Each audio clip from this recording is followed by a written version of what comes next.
¿Qué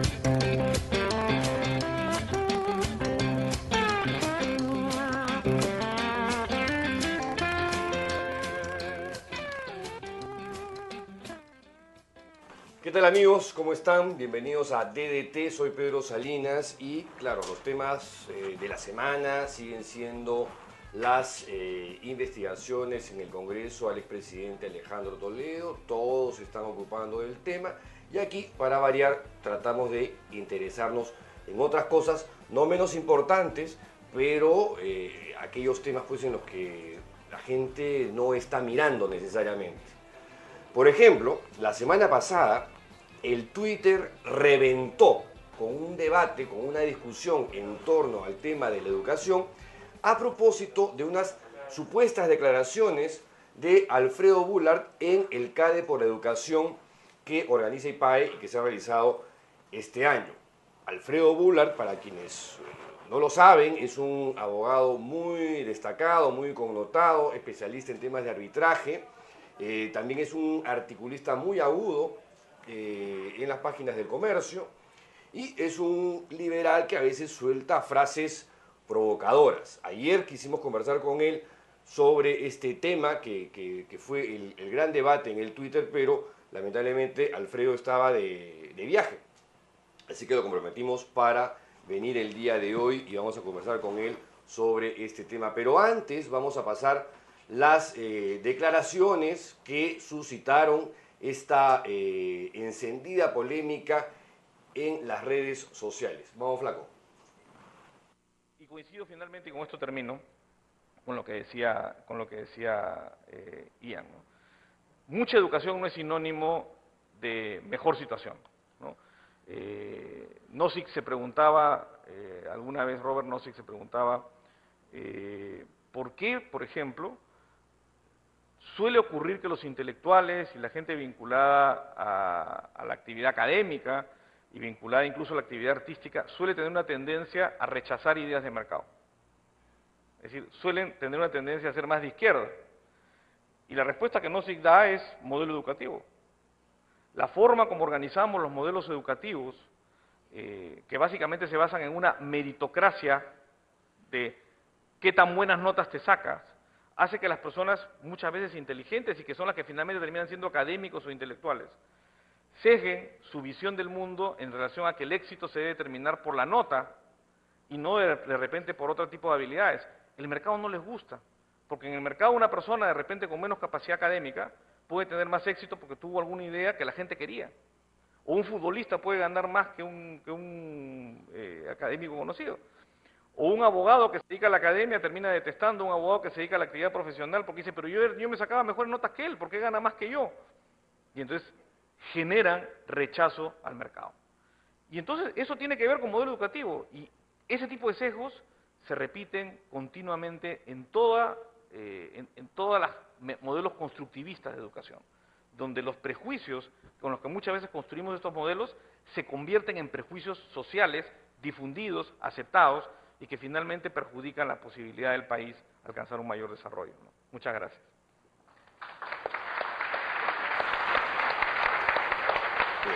Vamos a poner las cosas un poquito en su contexto, ¿no? Porque, a ver, independientemente de los epítetos lanzados por ahí, lo bueno de estas cosas es que trae y pone sobre la mesa temas que son importantes efectivamente debatir y discutir. Esto se produjo en el CADE por la Educación que presidió Luis Bustamante Belaunde, un especialista en estos temas, y las declaraciones que hemos visto de Bullard se dan en el marco de un panel luego de una exposición que hizo Ian Vázquez del Instituto Cato, que es una organización liberal, ¿no? Vázquez es un liberal de tomo y lomo. Alfredo, bienvenido al programa. Muchas gracias por aceptar. ¿Qué tal, Pedro? ¿Cómo estás? Sabiendo que además tu agenda es un poquito complicada. Pero a ver, ¿qué cosa fue lo que quisiste decir? Porque, a ver, te han salido infinidad de intérpretes, de traductores, además de detractores y difamadores, ¿no? Que, por ejemplo, han interpretado lo que tú has dicho como que mucha educación no es buena, forma gente de izquierda que rechaza el mercado, ¿no? O u otros que dicen, claro, aquí la conclusión es sigue ignorante y entrarás al mercado. Otro que dice, se parece demasiado, lo que has dicho, a cuando los gamonales decían que los indios no debían educarse. Otros que el problema de la educación es que termina formando personas de izquierda que rechazan la economía de mercado, o quienes leen demasiado y quienes estudian demasiado se vuelven izquierdistas, y así, ¿ah? O sea, hay de todo un poco, pero la cosa ha ido un poco por ahí. Sí, mira, yo en principio no he contestado todas estas cosas que se han dicho porque han creado un personaje, una piñata y la han comenzado a agarrar a golpes. No soy yo, no soy yo el que ha dicho. Es bien curioso porque la frase que más han repetido es un entrecomillado. Primero, entrecomillado quiere decir que literalmente dije algo que uno lo ve, no solo no lo he dicho en esa entrevista, no lo he dicho nunca en mi vida y jamás posiblemente lo diré. Es algo que me vuelva loco. Que es decir, que mayor educación es mala. O sea, o te vuelves rojo. Sí, que la mayor educación te conduce a que seas una persona de izquierda necesariamente, una persona contraria al mercado. Yo lo único que dije fue que no necesariamente tener más educación te va a conducir a una mejor situación. Y hay ejemplos sobran en el mundo. O sea, es una frase tan simple que casi cualquier persona puede estar de acuerdo con ella. Lo único que dije fue, y esta sí la podemos poner entre comillas, ¿sí? Dice, más educación o mayor educación no necesariamente significa una mejor situación. Eso es lo que dice. Y efectivamente, yo por supuesto que creo en la educación. Me he dedicado toda mi vida en la educación. Soy profesor universitario hace años. Sería totalmente inconsistente sostener que educar a las personas es malo para las personas o es malo para el país. Es más, creo que uno de los problemas del país es el déficit de educación. En cantidad, pero sobre todo en calidad educativa. O sea, yo creo que efectivamente esa frase es imposible que uno la deduzca de lo que he dicho. Ahora, tú citas a Robert Nozick, un filósofo que efectivamente tiene escrito sobre el tema, sobre la educación, sobre los intelectuales, frente al capitalismo, y él sí tiene frases lapidarias y radicales respecto de los intelectuales, el cual él distingue entre aquellos que juegan con las palabras y los otros que son más racionales o matemáticos, ¿no? Donde están, por ejemplo, los matemáticos, o están escultores, o están, porque además aparentemente la tiene clara, ¿no? O sea, ¿quiénes son los que juegan con las palabras? Son los poetas, los novelistas, los periodistas. ¿Quiénes están en el otro rubro? Los forjadores de números, los matemáticos, los pintores, los escultores, los camarógrafos, ¿no? Y claro, sobre los primeros, él dice que estos intelectuales se oponen usualmente al capitalismo. Dice, no todos, pero esa es la tendencia. A ver. ¿Tú coincides con eso o no? A ver, yo coincido que cierto tipo de educación sí conduce a sentimientos contrarios al mercado. ¿Qué tipo de educación? Porque tú hablas del modelo educativo. Del modelo educativo meritocrático. ¿Ya? Y esto no es un problema de que la educación no sea buena o mala, tiene que ver con el sesgo a dónde te conduce. O sea, creo que debe quedar claro que nunca he dicho, jamás he dicho y jamás diré que mejor educación, que más educación, es decir, cosas que como las que han dicho algunos, de que yo sostengo que hay que mantener a los indígenas ignorantes porque eso es mejor, es un absurdo, es absolutamente absurdo. Uno de los problemas que falta para incluir a las personas es justamente la educación. Yo creo que es central que haya educación. Entonces, lo que yo dije es una cosa totalmente distinta.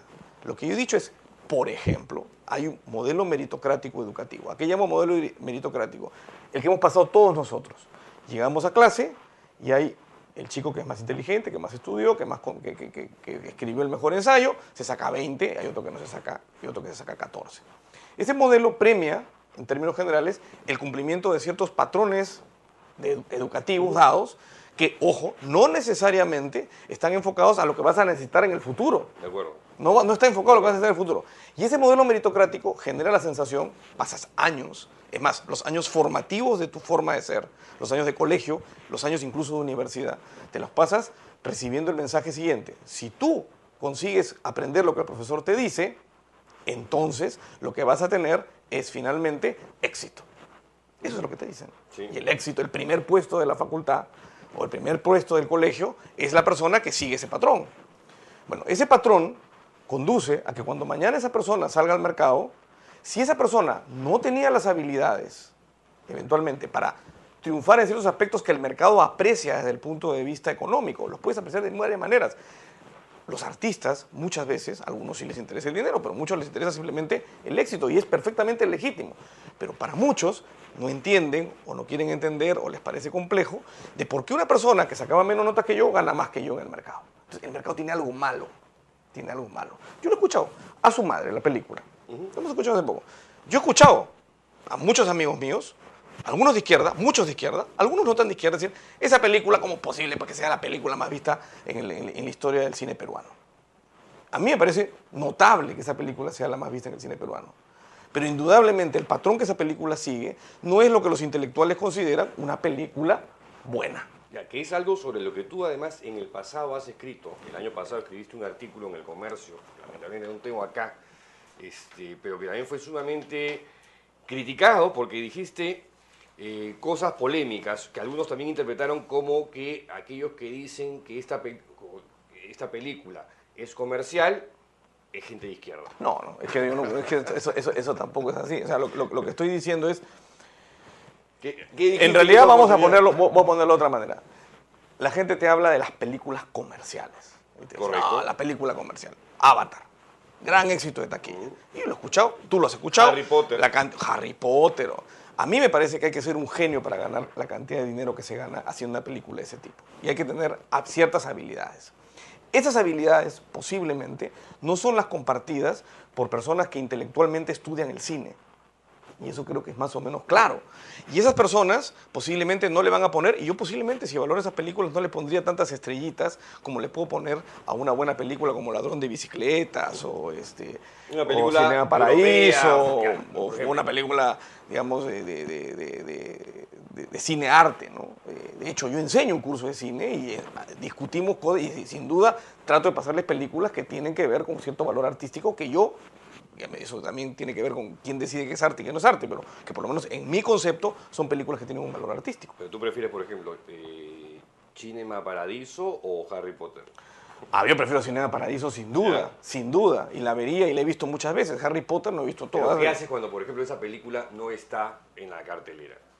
No, ¿qué hago? Polvos. ¿Qué hago? Sí, no, la consigo como puedo conseguirla. Yo no soy un fanático de la propiedad intelectual, dicho ese paso. O sea que, además, tengo varios artículos críticos a los sistemas de propiedad intelectual, pero mal que bien, consigo la película y veo esa película y efectivamente no está en el circuito comercial. No está en el circuito comercial. Y lamento que no esté en el circuito comercial. Posiblemente quisiera que a las personas les gustara más la película para que hubiera una demanda, pero tengo que aceptar que no es lo que demanda y nadie es culpable de que eso no sea así. Eso tiene que ver con las preferencias de las personas. Y yo creo que hay que respetar las preferencias de las personas. Yo respeto profundamente a la gente que fue a ver a su madre. Yo también la fui a ver, me divertí. Definitivamente no es una película que volvería a ver nunca, digamos. Me divertí, pasé un buen rato. Ese es el fin de la película. Consiguió un éxito, me pareció una excelente estrategia comercial, pero sin duda no es la película que yo le recomendaría a alguien que me viene a decir qué buena película debo ver. Ahora, en el marco conceptual de esto que acabas de decir, de tu respeto hacia las personas, ¿hay en ti algún tipo de dicotomía de que ve izquierdas es malo, derechas es bueno? No, de hecho, yo siempre digo... Eso es lo que se percibe. Yo siempre digo esto. A mí, sinceramente... Sí. Prefiero discutir con la gente de izquierda que con la gente mercantilista. Me parece que es gente mucho más capaz, gente que tiene más argumentos, gente que tiene más rollo, ¿no? Yo siempre digo esto, los liberales y la gente de izquierda tenemos un enemigo común, que son los mercantilistas, que son los que realmente generan distorsiones en el mercado. Y de hecho uno lo ve, ¿no? Uno ve la gente de izquierda, finalmente, sobre todo de cierta izquierda, te dice que cree en el mercado, que cree en la competencia, que hay que conseguir la competencia, que hay que evitar que se use al Estado para restringir la posibilidad que las personas tienen a acceder a la competencia, al derecho de los consumidores a elegir. Todos estamos de acuerdo que podemos tener discrepancias sobre cómo, pero que eso debe existir, ocurre. Los mercados son los que no quieren que haya competencia. Ahí has tocado un tema que a mí me parece importante políticamente hablando, porque yo, que también me considero liberal, sí siento que hay un sector de la izquierda con la cual tú puedes establecer alianzas y hoy por hoy hacer cosas que antes no podías hacer porque las diferencias ideológicas sí eran muy marcadas y los perfiles ambos eran demasiado antagónicos y combativos y agresivos. Hoy ya la cosa se ha diluido por ese lado, por la cosa conductual agresiva. Eso ya no pasa como pasaba antes. Entonces, mi pregunta es,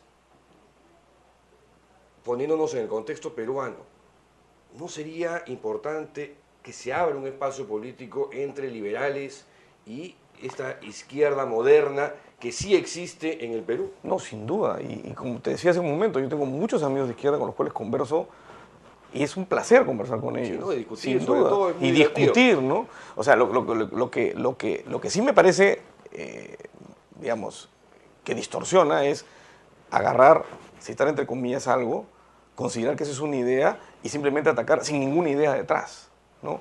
Que eso lo ve uno en todos los sectores, lo ve en todos los sectores. Y eso te ¿no? acaba de pasar a ti. Y te lo digo, en estos hay días. mucha gente que se llama liberal que hace exactamente eso, caricaturiza Ah, no, sí, la opinión. Pero esos son liberales, me pregunto No, yo. bueno, Ya. bueno, yo te pregunto, ¿y esos son de izquierda? Ah, depende de que llames izquierda. Claro. Llames a que son de izquierda, ¿no? Sí, en la ¿no? izquierda pues hay matices como en la derecha también, ¿no? Sí. Mira, y yo creo que además, yo digo, para mí la diferencia principal, por lo menos desde el punto de vista económico, entre alguien de izquierda y alguien liberal, porque yo creo que derecha es otra cosa. Derecha es, o derecha sea, es el otra, mercantilismo, es otra. es la- Pueden ser los conservadores. conservadores. Sí. Y es que el concepto izquierda-derecha es bastante cuestionable. Sí. Ayuda mucho a entender muchas cosas, pero oculta mucho de los detalles Es importantes verdad, de es las verdad. cosas. Pero yo siempre digo, la diferencia principal es que la gente de izquierda, pensante, lo que está alucinando es que el Estado va a resolver el problema de la competencia. Y la gente liberal lo que dice, no, te estás equivocando. El Estado es el que va a limitar la competencia, es el que va a otorgar favores. Cuando el Estado crece, no es que se genera más competencia, se genera menos competencia. Se generan menos derechos para la gente. Esa es la diferencia sustancial. Yo siempre creo que la diferencia es más instrumental de qué se piensa que es la solución. Todos quieren, por lo menos la gente pensante, que la gente tenga más opciones. A mí me parece lógico que la gente tenga más opciones. Los liberales queremos que tenga más opciones y la gente de izquierda, pensante, creo yo, piensa y sostiene que justamente se le quita opciones a las personas, se le quita libertad. Libertad es una palabra común para los de izquierda y para los de derecha, salvo que te veas a ciertas izquierdas extremas. Pero en general todo el mundo habla en nombre de la libertad. ¿Cómo se instrumentaliza? Yo creo que es la diferencia sustancial. Una última cosa, Alfredo. Hay un diario 16, que cita unas declaraciones de Lucho Bustamante en el CADE por Educación al que yo no asistí, donde supuestamente Bustamante había dicho que la educación no es responsabilidad del Estado, la educación es responsabilidad de la sociedad civil. ¿Tú te acuerdas que...? Bueno, lo no dijo recuerdo así? cuando lo dijo, pero es una frase perfectamente atribuible a Lucho Bustamante. Yo he conversado con él varias veces y yo coincido con esa frase. Yo creo que uno de los grandes problemas que tiene hoy la educación es que hemos asumido que es un asunto estatal, es un asunto público.